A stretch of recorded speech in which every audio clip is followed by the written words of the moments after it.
Paragon guy, kind of born and raised in a farm family and continue to farm in Paragon, somewhere along there. I met my future wife, a tourist girl from Southampton, yeah. I was fortunate to always spend my summers in Southampton. My mom was a teacher, so we spent all summer up here. After university, I worked in Toronto for a couple of years, then got married and moved here. Lucky to be able to live here, that's for sure. We had 2 boys, Brady and Josh. Josh is now 28. He's 28, almost 29. Brady would be 31. He and I were coming home from a hockey tournament one time, and it was just the 2 of us. He starts talking about his brother, and he says, "Hey, Mom, you got to admit, I'm a better hockey player than Josh, aren't I?" And I'm like, thinking, I don't know what this is about, but I said, "You know, you guys are both really strong hockey players. You both have your own strengths." And he kept saying, "No, but Mom, it's just the 2 of us. Like, you can tell me." And he's pushing. I turn and look over, and here's videotaping. Well, his laugh at that time, I'll never forget. He had this, like he just thought it was funny, and it was funny. I'm like, oh, because I thought, what are you doing? And I'm sure that would have been, right off to his brother the moment that I ever said anything even close to that. But that was Brady. He always liked to, the practical joker, the prankster.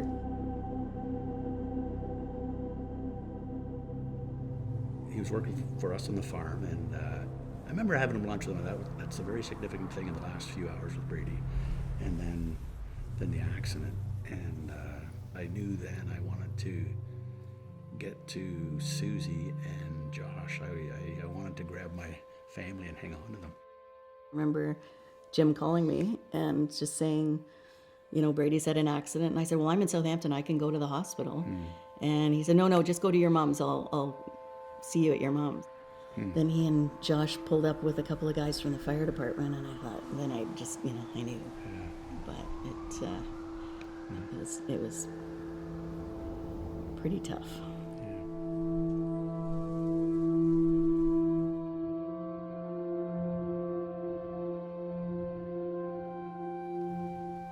Friends came that night, it just... Complete strangers dropping off food. Yeah. Oh, the community is just, living in a small community, you just realize, wow, we are so fortunate. He had a very close group of friends growing up, and, they called themselves the flock. On his gravestone, we have a bird that sort of represents the flock. It was very hard on them, too, obviously. You think of the family, but Brady's close friends and those kids that he grew up with. That whole group, they cared for each other, and they look out for each other. Hearing the stories about what Brady had done or how he had touched people, the kindness and care and concern that people had, it just helped us live. I remember crying my heart out in the break room of Independent when Brady Caley walks in and sits with me and tells me I have the most beautiful smile and to never let anyone take that from me. I've honestly told myself that every single time I need a reminder to stop letting others get to me. I wish I'd thanked you for this sooner, Brady. But that was just the type of person you always were. Rest easy, man. You're so, so, so loved. Yeah. Very soon after the accident, one of his friends had a barn and put out to social media that he was having a kind of get-together to remember Brady. They came to us a few days later and they had this $1,500, and we were shocked. I mean, we just didn't realize that was even part of what they were doing. I don't think any of them were ever doing fundraising. They just knew they wanted to do something. They said, "Here, Jim and Sue, here's some money. Do what you want with everyone." And so then we were like, what are we going to do with this? We thought of lots of things. We said, we want to do something to give back to the community that has supported us so much. I saw some stuff about Gran Fondo on social media, and I said, hey, this kind of seems like it might be something that could fit. We could have kind of a memorial ride for us about Brady. It's an activity. It supports local community. It brings all of our friends and family together. Yeah, anybody could participate. Even though it might sound intimidating at first, it's not. It's just a ride. You're not racing. It's a great day to be out. We started the Brady Bunch in 2019, so a year after it began, and it's been just amazing. When we decided that we were going to have team shirts made up, we even talked to his friends to say, hey, what colors do you think it should be? And they all agreed, and he wore this same shirt. He loved it, and he wore it a lot. That's where our purple shirts came from. To date, for the 5 years that we've been involved. The Brady Bunch has raised, I think, just over $110,000 for Saugeen Memorial, so we're pretty proud of that. Brady's friends were very important to him.